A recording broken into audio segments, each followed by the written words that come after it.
किछि दृश्य आखि को ओदा कर देछि। भद्रक जिला हसनाबाद पंचायत अनलडीह गाँव दृश्य जो गाँ दंडरे गाड़ी जाउथिला पिला खेलुथिले आज सेही गाँ रे कदली भेला चलुछि। गाँर प्रतिटी घर बुड़ी जाइछि।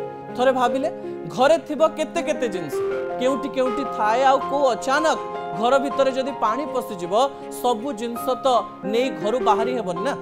जीवन बंचाइबा उच्चा स्थान को जिबा बेले घर भितर अनेक जिनस भासी जाउछि। ए विजुअल रे आपण देखुथिबा एई वृद्धंक दुख को थरे अनुभव करंतु। घरे पानी पशिबा परे जिनिस किछि नै छंती सत हेले पुणी थरे कबाट खोली घर भितर को देखुचंती काळे किछि जिनिस रहि गला कि।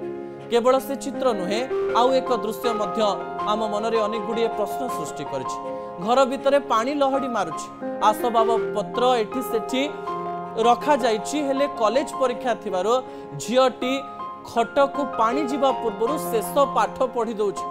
परीक्षा दबार अछि पढ़िबार अछि सेही परी घरर किछि जिंस को कांधरे धरी मां जनक आश्रयस्थल को जाउचंती आ मनरे अछि फेरिबा बेलकु माटी घर भांगी न था। सेही परी जिंस छाड़ी जीवन बंचाइबार एक छाती थरा चित्र सामना को आसिछि। जाजपुर मल्लिकापुर रे हठात बन्या पानी पशिबा कारणरो घर बाहरी पारि नथिले परिवार लोके।